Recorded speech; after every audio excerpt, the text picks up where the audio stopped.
So ganitong itsura dito sa taas, no? Talagang palitin na rin talaga. Kaya minabuti na lang na pagkasin na ito. Palitan na ng bago. So medyo mahirap-hirap nito yung nandyan sa loob kasi may kisame. So mare siguro na lang yan. Sukitin na lang sa ilalim para umangat yung mga pako. So pati dito, no, papalitan ng yero para maayos itong gutter. Para wala na yung tulo.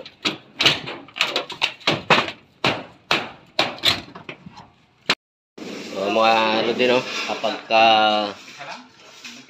pagka inside gutter, mas mainam yung stainless na yung gagamitin nyo para wala nang magiging problema at malapad. So ito malapad tong ating inside gutter. Sige, malapad mo. Malapad ito para nang sa ganun kung may dumi ay madaling maglinis at hindi basta-basta ito mag-overflow dahil malaki. So ganun ang pinakamainam na gawin, kasi dito may posibilidad na kung masira yung mga panayan, ang mga PVC dyan sa kabahayan, may posibilidad na yung tubig ay mapunta dito, no? Kaya minabuti nating lakihan na ang ating gutter. At siyempre stainless na din para maiwasan na yung paulit-ulit na pagre-repair. So ang butas pala ng ano natin ng gutter na to ay dalawa lang, dulo-dulo, para maiwasan na yung magkaroon ng marami pang leakage, no? At malalaki naman ang butas niya, no? D3. At pag ito pala yung baso-baso na to ay insakto sa mismong D3 ito na tubo, para yung iba kasi gumagawa, no, nililitan nila para suwak na suwak sa D3 na tubo, pero mas maigi yung sukat. Pero yung iba lata ng Alaska. Ano? Yung iba lata ng Alaska gaya nung doon, no? So yung iba nga daw lata ng Alaska o sardinas, no? Katunayan tayong tinanggal dito na puro nga lata ng sardinas.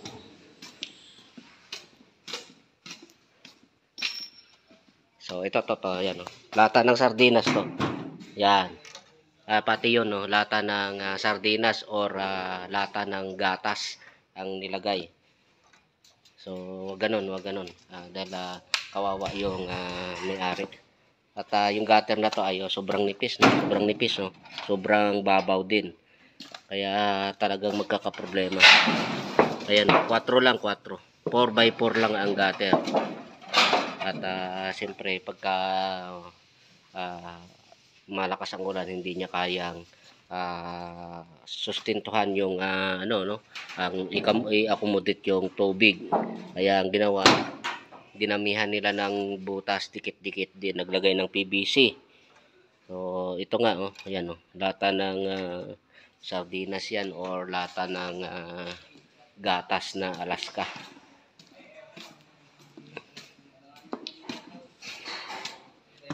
So dito goods na tayo, nilalagyan na lang ng bulkasil bago yan iakyat. So ito, no, bigyan ko kayo ng ideya para makuha nyo yung insaktong sukat ng paglalagay nyo ng ganito. Sukatin nyo yung inside diameter ng tubo, then i-times nyo lang sa 3, 4 at itagay nyo sa 3.1416. So yun yung value ng pi ng diameter. So hindi na kayo magkakamali doon, makukuha nyo na yung insaktong circumference nitong paglalagyan nyo, kagaya ito. So halimbawa may ang yung inyong PVC ID3, ang diameter ay 7.5, no? I-times nyo lang sa 3.1416 So lalabas doon nasa 23 megito 24. Ano, mag-add lang kayo ng 2 cm para matupi nyo. So insakto to, swak na swak ito sa PVC na distress. So wala na kayong pagkakamali. Hindi na hula-hula, no? Hindi na lata ng sardinas. So to, pag nalagyan to ng Bulkasil ay isasalpak na natin doon. At ano nga di ang ginagawa mo para hindi tumikit? Lagyan ng tubig para hindi dumikit. So yung mga ano, Sa kamay. Bulkasil, kumakapit kahit may tubig.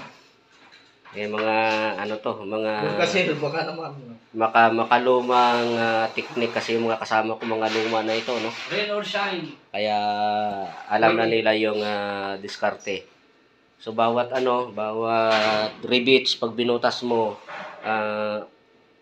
asahan mo na yan na may posibilidad na tutulo yan, kaya kailangan tapalan niya ng Bulkasil para walang tatagas, no? So yan tubig lang, lagyan nyo ng tubig kasi kakapit din yan sa kamay. Huwag lang kayo papahid sa basa dahil hindi kakapit. No, yun lang pinagtatakhan ko sa Bulkasil, no. Pag basa yung paglagyan mo, hindi siya kakapit. Pero pag binasa mo, kumakapit. So ayan yan, no.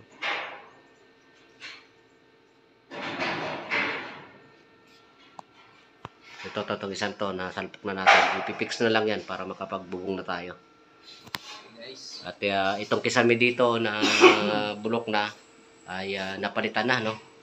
Saglit lang. Papalitan na rin sa 2 oras lang na pinalitan ito ng Hardiflex. Papalitan daw yan. Yung ano lang, yung portion lang na yan, yung maliit na yan. 'Di ba may dinugtungan? Yun lang ang babaklasin. Yun lang papalitan. yun ang pala. Oh, kasi ito pwede pa yan. Pwede pa yan. Pintura lang ang ano yun. So, okay, ano din, oh. All set na tayo sa cutter natin.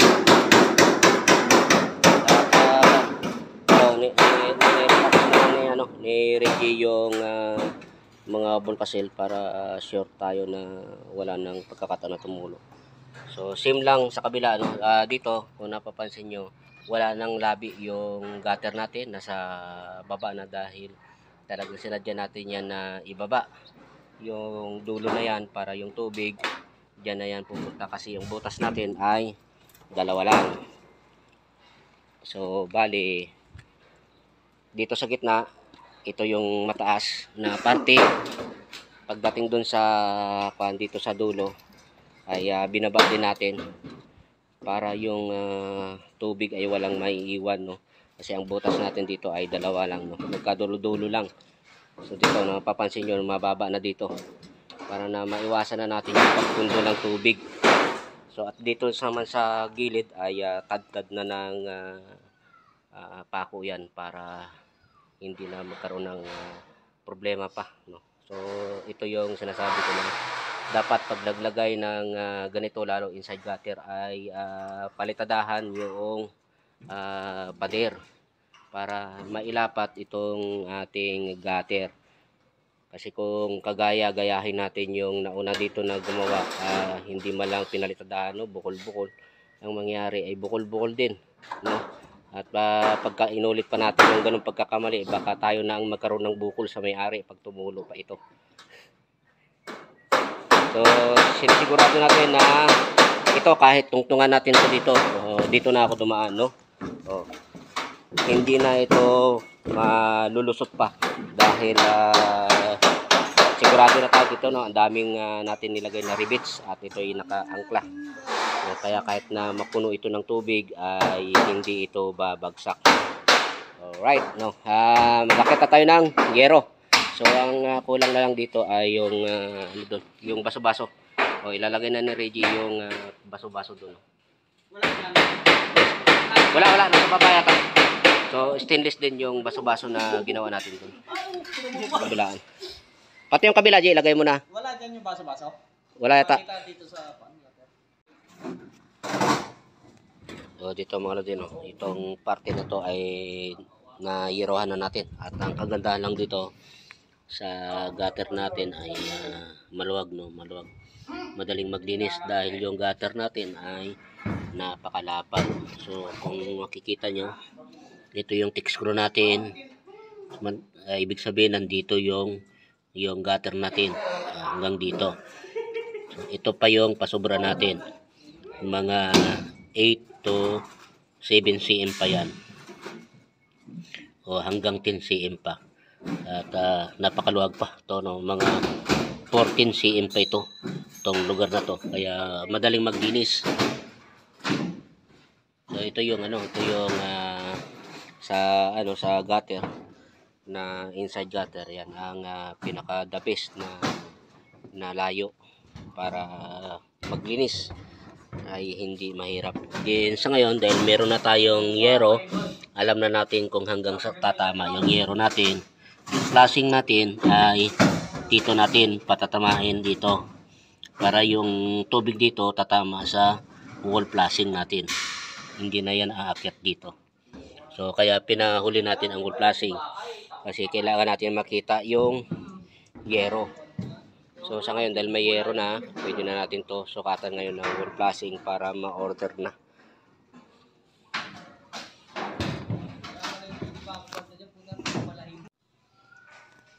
So mga lodi, no, isang paalala lang, no, pag naglalagay ng inside gutter ay siguraduhin yung malaki at malalim ang inyong inside gutter para nang sa ganoon hindi kayo magkaroon ng problema kung sakali man yan sobrang lakas ng ulan, hindi aapaw. So yung pinalitan natin dito ay napakababaw, napakaliit lang ng gutter nila, nagkaroon sila ng problema. So yung nilagay natin dito ay malaki na at ito ay stainless, no, wala nang pagkabulok ito. At sa pag-prepare ng paglalagyan ng gutter, ang dapat na opening nyo ay mas malaki kaysa gutter nyo dahil yung pader ay hindi diretso. So dito ay 25 cm yung opening natin, pero yung gutter natin, ang ilalim yan ay 15 cm lang para hindi tayo magkaroon ng problema sakaling may mga pader na baluktot, no, kagaya dito. Ayan, nagsinsel pa tayo ng bahagya dyan, pero pagdating dito ay napakaluwag na natin, no. Yun ang lagi nyo tatandaan. So dito mga lodi, no, patapos na rin to pag-frame natin ng kisame. So ito yung diskarte namin. At ito yung pinaka mabilis at pinaka magandang klase na pag-frame ng kisame, no. Hindi yung pinuputol-putol pa yung metal paring, kasi ang metal paring pag pinutol natin yung labi niyan wala nang tibay yan. So tayo hindi natin pinuputol, ang gamit natin dyan ay W-clip tsaka carrying channel. Sa ganitong pamamaraan ay patag ang ating kisame at madali ang pagkabit ito. And then madali itong i-adjust kung sakasakaling magkaroon tayo ng problema dito sa mga pader. Yang paring na yan ay madali yan i-adjust kasi W-clip yan, no, na-adjust yan. At mas matibay ito kaysa dun sa ginugupit-gupit. Mas madali pa ito.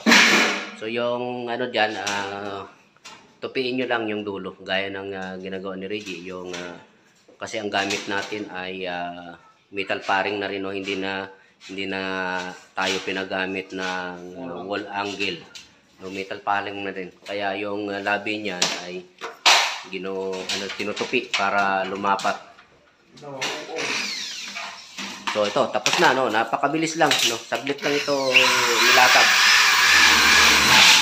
At madali din ito latagan ng hardiplex. Kasi ang linya nito isa lang, no, isang linya lang, isang larguhan lang ng metal paring ang titingnan natin sa pag re-rivets, no, hindi yung kagaya ng na pinuputol na magkabilaan yung tinitingnan natin. So ito, pag nag-uwi tayo din sa pader, nilatagan natin dire-diretso, mabilis na kaya. Next tayo, dito naman tayo at meron na kami ano dito, no? Meron na tayong perimeter dito. So maggagawa tayo ng tambol diyan para maitago natin yung mga tubular na yan. So dito na naman tayo mag-umpisa mag-framing. So mga Rodeno, tapos na natin itong gutter natin at flashing. So ayan, napakalinis tingnan at napakaluwag ng ating gutter. Pwede mo po, Kuya Ray. Pwede mo po para i-share gusto naman. Ha?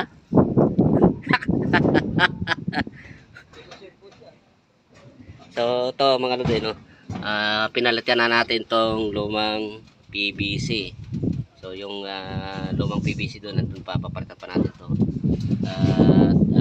Nilagyan natin to na strap para hindi na lumundo, hindi na malaglag. So gamit natin dyan ay ayun, thick screw na para at ito mga lodi, no, pabitin ang ano natin. Mas maganda tong nakabitin isa naman dito nakaklamp lang sa dito. So pagka nabigatan to, ang magdadala nito ay yung strap na. So hindi siya lulundo, hindi kakalas. Hindi kagaya ng kagaya nito ginawa nila dito. So ayan, kung napapansin nyo, ayan, oh, nandito sila naglagay, tapos pag ganyan, so pag nabigatan yan, lulundo ito at sa katagalan ay kakalas na itong ganitong strap, no. Kaya ang ginawa natin, ayan, nakabitin at thick screw ang gamit. At din dito naglagay din tayo ng dalawang thick screw dahil kadalasan ito ang natatanggal. Pag natanggal na ito, wala na, finish na. So thick screw ang nilagay natin, dalawa, para hindi siya makalas. So ganyan din sa kabila, no, lahat ganun ang gagawin natin para hindi na matanggal, no. Kung matanggal man ay talagang matagal na panahon. Alright mga lodi, no. So to napakalinis ng gutter pagka ganito. So ito na, no, sa inside gutter, no, tingnan nyo na lang to ginawa namin sa inside gutter. Yung ano dito, yung flashing natin, ito yung gutter natin, itong gutter na stainless ay hanggang dito yan, no, mataas yan, mataas. Then yung ating flashing hanggang dito para walang pagkakataon na magkaroon pa ng pagpasok ng tubig doon sa baba. Okay, at ito yung ginawa natin dito, may biga kasi dito, no, ang ginawang box natin dito para matakpan yung biga ay napakalaki na, no, para hindi na tayo mag-agam-agam pa na may lumusot pa na tubig, no, kasi ito yung nagiging problema rito. Okay, no. So mga lodi, no, ang pinaka the best na paraan sa pagdugtong ay ito lang, no. Tikumin nyo lang tong metal paring. So try mga di. And then i-clip lang dyan, i-clip lang. Wait. Medyo lang guys. Paisa-isa lang. Paisa-isa lang. Dahan-dahan lang guys, dahil madaling to isa, palalagyan sa mga baguhan.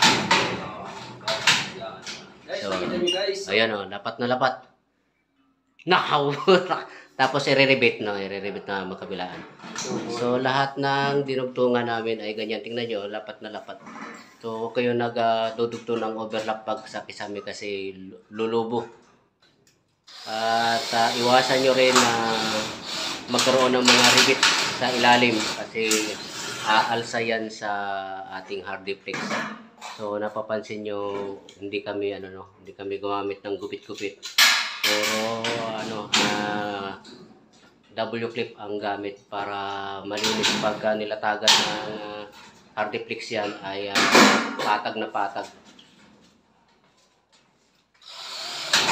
So kahit ganun lang ang ginawa natin na pagdugtong ay napakatibay na niya kasi nakalak yan doon sa labi ng mga metal paring.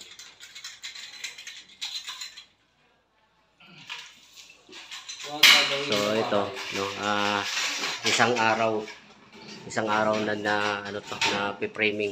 Bukas ay lalagyan na ito ng Pagtukoy ng pagbilaw ay kailangan. gusto mo lang humaba yung ano yung exposure mo sa video eh. Isi-post ko yan. Sa loob ano, tapos na dito.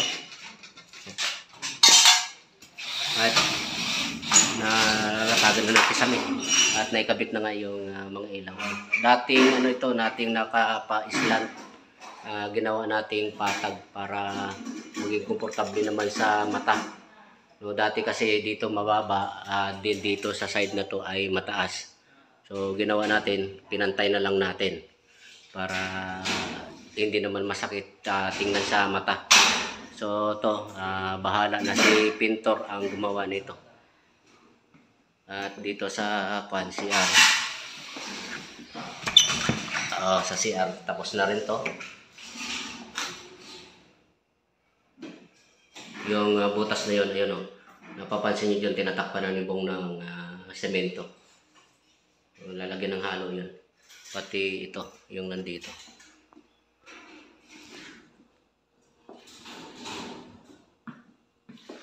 So to hanggang ngayon, tong araw na to, ipipilling lang to, din bukas.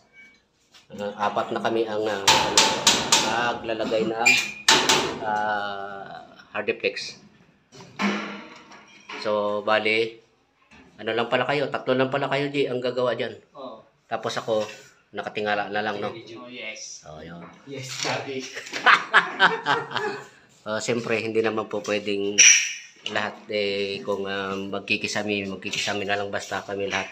At wala nang titingin ng, kung ano yung dapat. Kasi dapat, tinitingnan din natin, no, kung may konting sablay para nang sa ganun ay ma-correct agad. Kasi kung lahat tayo nagtatrabaho na, hindi na natin makikita yon. So napaka-importante na na may tagatingin din. So yun na lang, kapiraso na lang doon. Matatapos na itong hapon na to ngayon. So mga din, patapos na to. So ano na to, huling araw na to sa pagkikisami. Tinatapos na lang yung dito. So ito na lang yung tatakpan. So sugod naman, patak naman yung kisami natin. At yung dating PVC dyan na nakikita nyo, ayan yung tambol na. Wala na yung PVC na D4 dyan na kulay itim na nakakalat. So malinis na. So dito malinis na rin. May tao sa loob? May tao dyan? Wala na. Pati dito. So yung kulang na lang dito ay dito yung salamin. Pipinis na lang to bukas yung mga bintana na yun. Ilalagyan kasi ng sliding window yan.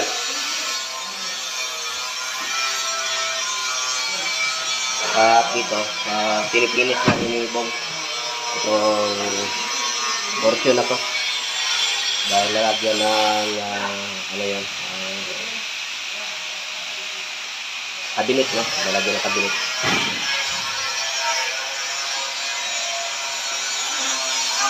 So far yung yung renovation natin dito 90% na tayong tapos. So 2 araw na lang yung schedule natin na gagawin. At yung tropa natin talagang pagod na rin, no? Dahil arawan lang kami dito pero yung kilos namin dito ay pakyaw. So, nagmamadari yung may-ari. Ito na yung US, America. Ng US. So malay mo, mabigyan tayo ng konting gantimpala sa pagod natin. Ang ngiti mo na. Nako. So, siyempre yung grupo namin ganun pa rin hindi na bago. Alright. So dito mga lodi, maglalagay tayo dito ng flashing. So dahil mababa lang yung slope natin, ay naglagay tayo ng kapirasong tupi, no, para naman kahit papano ay maharangan niya yung tubig sa sakaling itulak ng hangin, no, papunta dito. Dahil mababa lang talaga to, so kailangan talaga lagyan to ng bend kahit maliit lang, no, para kahit papano maharang yung tubig. At ang flashing na ikakabit natin dito ay 40 cm hanggang dito. So 24 cut din siya, pero yung ating dito ay 40 cm para nang sa ganon mas malayo yung, kung sakasakali mas malayo yung travel ng tubig kung itutulak niya, no, hindi siya makaahon. So kagaya nito, ayan, no, 40 cm din ang ano nito, yung lapad niya, dahil doon hinabol natin yung poste doon para matakpan natin. So ganito din kalapad yung ating flashing na ilalagay dito.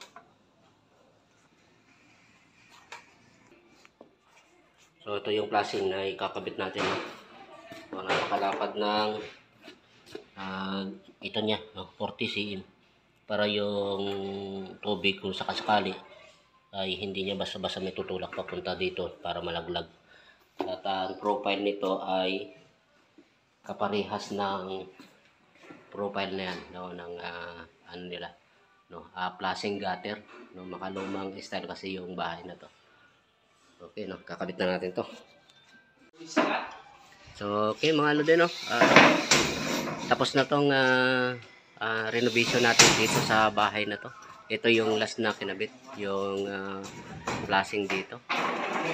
At dito dino-double check na lang yung mga nakabuka pa na hindi nalagyan ng rivets, dahil binulang tayo sa rivet. Ngayon lang dumating yung rivet. So ito patapos na, at medyo nakakapagod at na stressful yung project na to. Medyo siyempre kami pa rin apat, no, si Randy, si Bong, tsaka si Reggie, siyempre ako. At tapos na ito, no. So dito sa loob wala na tayong binalikan dito. So yung project natin dito ay arawan lang tayo. At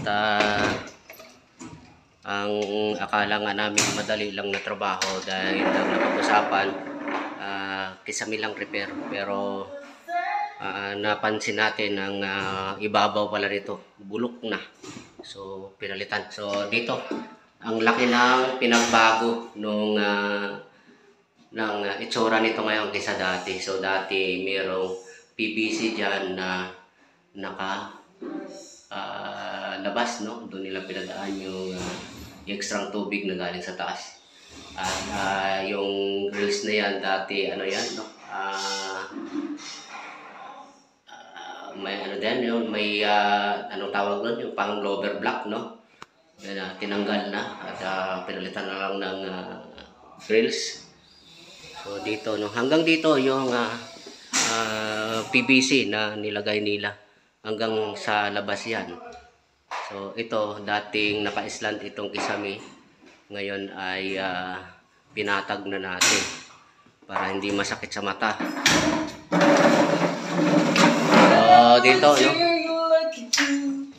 all in all, kahit na nagkaroon tayo ng konting problema ay naayos na din naman, at sana lang ay magiging okay na rin sa may-ari, no. So hindi talaga minsan inaasahan yung minsan hindi naging satisfied yung kliyente natin, no, dahil siyempre may mga inasahan silang hindi natin maibigay. So ganun talaga. Pero kahit ganun pa man ay matatapos natin ito ng maayos. Okay, no, sa mga ano pala, no, mga gustong magpagawa ay PM lang kayo sa Facebook page namin. At kung bakante yung oras namin ay baka magkasunod tayo sa oras, no? Dahil marami din kaming ginagawa. Okay. At ito pala yung aming caretaker dito, si Nanay. Napakabait nito. Nay! So, say hi! Yan, si Nanay yung patiwala dito, no? Napakabait sa amin. So, on and on, ang naging resulta nito, yung materials natin ay wala tayong naging sobra, no? So, ang estimate ng materials natin ay halos 0-0, no? Walang sobra, walang kulang. At ito lang, hindi talaga maasahan yun, yung hindi talaga maiwasan yung karoon ng ganyang sobra. Dahil dito yan sa flashing, no? Dahil kulang naman siya sa isa at sobra naman siya sa dalawa, no? So dalawa yung in-order natin. So yan lang ang nagiging sobra sa kisame. Mga hard defects na yan, metal paring, carrying channel ay wala tayong naging sobra. No, 0-0. So ganun dapat, no? Alright mga lodi, no? Pa-subscribe na lang sa channel namin at paki-like and share na lang. Okay. So bago tayo umuwi, no? Check muna ng gamit at baka may maiwan. So nandiyan yung mga gamit natin. Ang wala dyan, plies. Yung plies siguro naiwanan sa loob ng kisame. Natakpan. Aha. So yung grinder nasa van na. Martilyo natin, dalawa. Laser. Meron tayong cut off. Charger. Vice grip, dalawa. Okay, so far ang wala talaga ay yung plies. Palagi na lang pasat may project laging may naiiwanan. Anong mapuputol nung? Baka nailagay ni Reggie dun sa kaya doon sa pag nyo ng scaffolding, di ba gumamit kayo? Gumamit kayo ng alambre doon? Hindi wala akong ginamit ako. Kahapon. Ay, price. Kamay lang yun. So wala talaga yung plies. Yung plies baka naiwanan talaga sa loob ng kisame. Okay, no. Ganito mga lodi, no. Double check palagi ng gamit. At madalas naiiwanan talaga natin yung ibang gamit natin, lalo yung maliliit.